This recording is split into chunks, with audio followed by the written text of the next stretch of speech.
things looking bright again for gold? Prices have risen nearly 20% since they started recovering in late June this year. Is now a good time to buy, or should we avoid the yellow metal at all costs? Let's discuss it with Ian Williams, CEO and Chairman of Charteris. Ian, thank you for being with us today. Thank you. Now, Ian, is the bear market of the first half of the year just a bad memory belonging to the past, or shall we remain cautious about gold? No, we think the gold and silver market both bottomed on the 28th of June 2013. We think that will turn out to be quite a major low, and that the next move is quite a big move on the upside for both silver and gold. So where is demand coming from then? Oh, it's almost predominantly in Asia. I mean, this is really the big story in the gold market, in that the West, which has been happening for the last decade really, but it's accelerating now. The West is a net seller of gold, and the East, the Asian countries, are a net buyer. But the Asian countries, the West has only a finite amount of gold to sell, where the buying demand in Asia seems to be open-ended. The global mine output net that comes onto the market is probably in the region of 2,200 tonnes. This year China will buy 1,200 tonnes of gold, and India will buy 800 tonnes, and Japan will probably buy 300 tonnes. So 3 Asian countries between them will take the entire global mine output. So it just shows you the scale of the buying in Asia. And then you've had lots of other countries like Vietnam and Thailand and all of the other countries out there, Indonesia, have all been big buyers of gold as well, and the Middle East as well. But it just shows you the sheer scale of the buying. A lot of it was triggered by the fall in the price. As soon as the price went down to a level which they considered to be cheap, the buying just accelerated.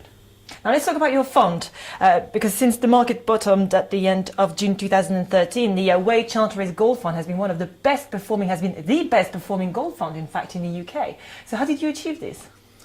We changed the fund finally got it changed through on the 17th of June, just 2 weeks before the market bottomed, from a gold fund to a gold and precious metals fund, which means that we were able to have 50% of the fund in silver mining companies rather than gold mining companies. Now silver has a volatility about twice that of gold.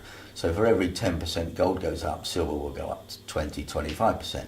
So since the market bottom, gold's up 18% off the low, silver's up 35%. So the silver mining companies have done miles better than the gold mining companies. And if we're correct, the 28th of June was the big cycle low, it will continue. Silver will continue to go up much more than gold.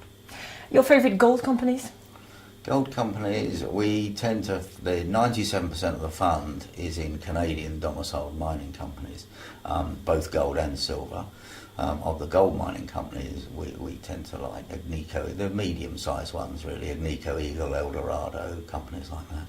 We think that the mixture of the value you get, the corporate governance issues, the jurisdiction where they mine as well. I mean, bear in mind our top 10 holdings are now all silver mining companies. They are all Canadian domiciled mining companies, and they're all mainly mining in Mexico. So because of NAFTA, it's very unlikely that those mines are going to be nationalised, or, you know, Mexico's a pretty good jurisdiction to mine in when you take into account all the factors.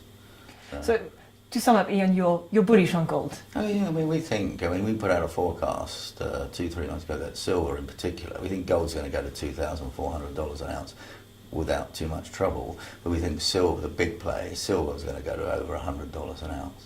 Ian, thank you very much. Okay, well, thank you. That was Ian Williams, CEO and Chairman of Charteris.